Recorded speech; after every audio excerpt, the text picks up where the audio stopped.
tadzoka zvakare nedzimwe nhau dzakasiyana-siyana dzasikira dzichiitika muzuva ranhasi.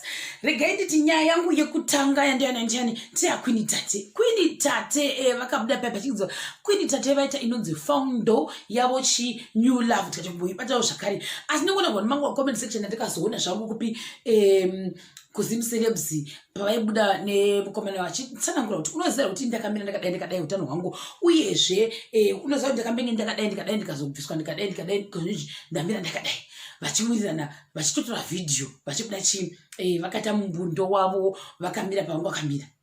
Chakandinakidza comment yakayo zvanzi iwe zvako kana flu hauna asi uri kutatarika kuti uwane zvako unokuti chiyo mirawo zveipapo zvokwadi life inogona kusati kuita inonzi unfairness zvokwadi. Ndavamwe vanhu vangwada kuti kumacomment section zvikanzione vamwe zvongoda zvokwadi zvoenderana neropa revanhu nevamwe vachitaura izvozvo tichiri ipapo zvakare vamwe vakadanzira vakati uye zvenyu muone kuno mamazviona here zvikanzi I can imagine zvangu ndiri mushu umu uyu maQueen Tate hazvina kushata tozvitenda zvakare zvikanzi PS5 secured handizvo zvinorevei zvakare. Vamwe ndokuti zvakare don't refuse me to be in law nevamwe avo. Vamwe ndokuti mwana uno makore mangani ina handiziviwo ndomwe ndokuti zvakare vanhu ava vanodanana zvokwadi ndevamwewo ava hazvizivo ndo zvimwe zvakabuda izvozvo. Tochibva ipapo tochienda pakuti zvakare ndazondosangana zvangu nevhidhiyo yandaona Queen Tate vachiita ndandoiwendera kupeji rakanzi reGambia riya rakanzi she is from Zimbabwe. She is appealing to his or her Gambian in-laws to accept this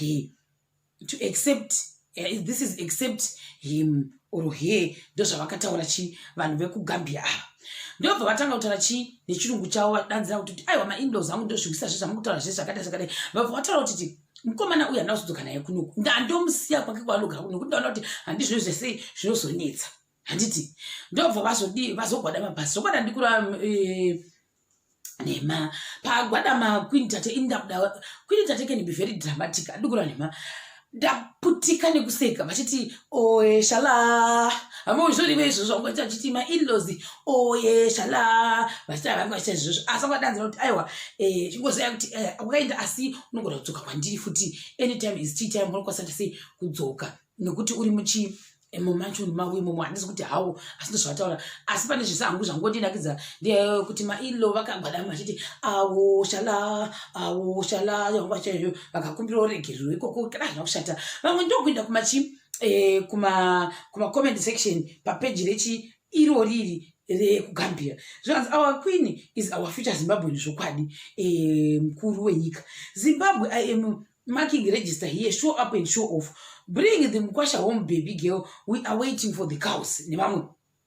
Gambia and Zimbabwe, we are now one family. Zimbos makao makora ndime gamno tonga mu group revanhu kuno. Why mutero zvikanzi ayo shala nyoni nevamwe vanhu kuikira kuma comment section ayo shala vachita kudai kusokwina kwa ndipute zimadhamanzi shala vachita so down stream zvavo vachiti shala ma-in-law shala I don't know up to now zvoreve zvangu vachiti hatizo zvikana vamwe aiwa shalawa yavangachita iri kutipedza zvokwadi ndabuda musodzi kudai kuti tsikapa Queen vari kuti chiipa papapa ilanguage yekuegera here ikoko kuGambia kana kuti chii zvandinakidza asingamboiti vachidaro neruoko rwavo vachiinda nepabvipa shala ingakukuekera kuri kudakidza asingamboiti kuSweden ko zvikanzi nevamwe zvakare. After showing our sisters your strong bloodline, tava kumirirawo macows kwedu ndevamwe avo zvikanzi tumira ifanchoka kuti anodhimanda nekuti ndiyo nepower. Vamwe vakati vanamusoro bvangu matoita overtake kare kandi ndozvamatogona pano mavai mukati sei mukanikirikina mukati overtake peji revamwe vamwe ndokutanga kupopotawo vekuNigeria kweke vaenda kunopokota zvikanzi kuna bhuku watonzi iwoka hausi in-law kuno kubva pano zvikanzi our Allah is more strong than your shrine nevamwewo ikokoko kana hazvina kushata. Zvikanzi you are right for telling them the truth. Many people are still ignorant of this. I applaud you for that. Well done. God forbid, who is your in-law? Not Gambia, but Zimbabwe. Ndivamwe vanenge vachidefenda munhu wekwavo. Saka nemamwe macomments anga ariko zvavo kupage ukuku vachimiramira zvavo vanhu ikoko. Tobva ipapo tinobva kuti zvakare Mambo Dutsi vakanyora vakati everyone has something good to say about you. They are just waiting for you kuti unotese ungochishaika. Vanhu vakati true talk ndochokwadi chochocho. Vamwe ndokuti zvakare toenda panena uyani but inokusiguni makasvika 1 million viewers in 1 month. Izvi ndazvona kupi kuZim Celebs zvakare kuInstagram kuti mamelody ava tinocongratulate hai makaita sei makaricha 1 million ndongoti oneniwo ndakazvimira well done but ndokusiguni ne1 million maviewers enyu paYouTube toti makorokoto Mwari aramba achikublessai ndozvezvimwe zvinhu izvozvo. Tochibva ipapo tomboinda kundobata nhau yani uya mwana anonzi Tapoya nasi pazobuda madetails abuda apachitawa pani pachirongwa chani chaanditizi vachinzi aiwa mai guru vanenge vakazoinda kundobata maoko asi havana kuinda vega. Ndonga wakaenda ndofunga nemutukini womurume wavo here nemumwewo ndofunga brother yacho nemuda varoora nechichi havana kuinda vari vega. Chandozoti kuti havana kuinda vari vega asi vanenge vakaenda vari 3 or 4 kundobata maoko kwani ndofunga vakasvika vakandochema. Pakuchema pepe pane kuti vanhu vadavirire ndofunga vanhu havana kudavirira vakaramba kwanyarara. Soka ndoona sokutoti mainini vaya vane mwana wacho akashayika uya ndo vakazofunga kuti chateka kutadzira ichi ingawani pese painzi panoforonwa zvidhina tichikubatsira tabatsira semburi asi musingatomboti bhadhari chingoti kuita zvinhu family ko nekuda kweima titisa kuti ndinokaita sehuhu esi maisati bhadhari.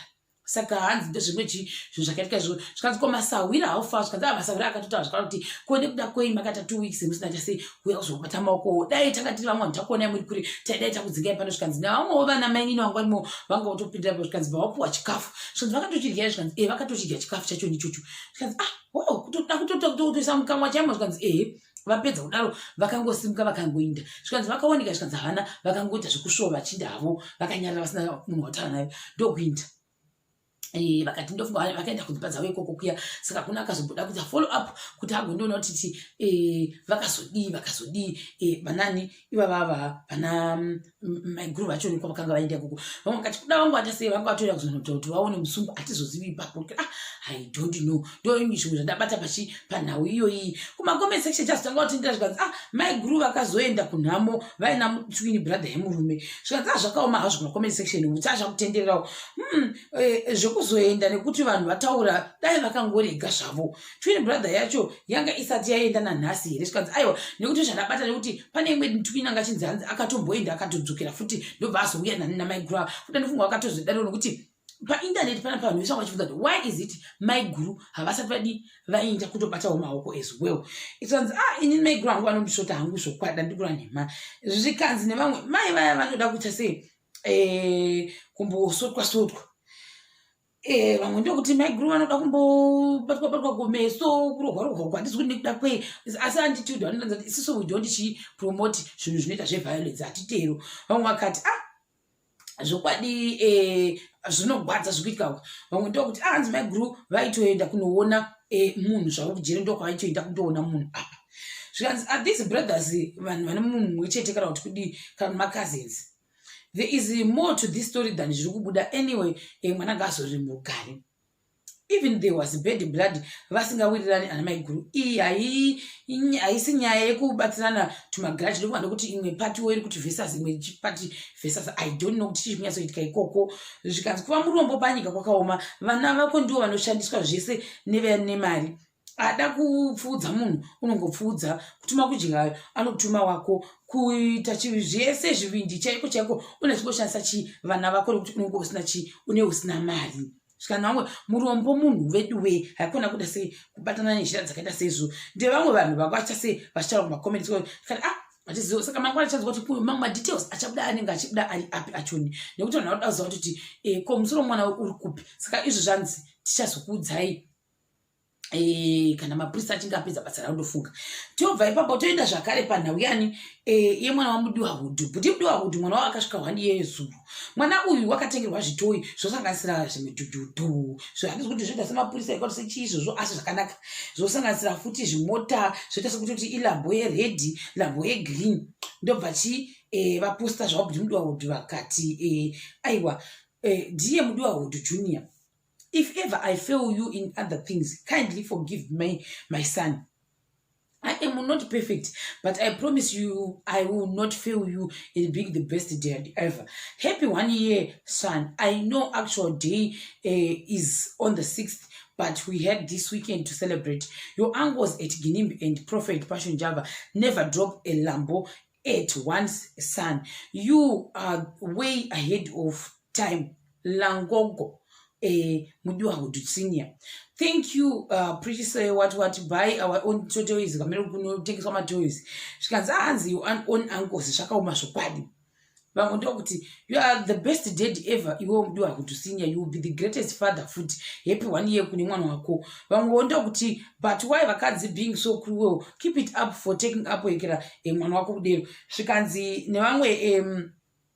Please adopt me womdwa to senior ndiwo kwamba kwako vangoda kuti a father wakapenga zvora mukani vanhu vaneti sei vane godo ezvakuita izvi well done, happy birthday, that's good, wagonesesa. Ndoona sekuti kune mumwe munhu wakainda ndofunga akandonyora imwe caption yakandonyora kuda kunyanya achase akati mfana anorarama life uyu andika zvikanzi the way his mom budi mndu akudwamba kuti his mom will always be there for him and life happens, she is always there for her son where she can. Kindly respect her, she did nothing wrong. Handiti ndosa kuti budi mndu wangu achipinda munhu anonzi Mr. Kenda angati Hood Junior, happy birthday. I know it's very depressing to have your own mother missing out your very first birthday. I hope these or those gadgets from your proud dad will help you forget about your mom.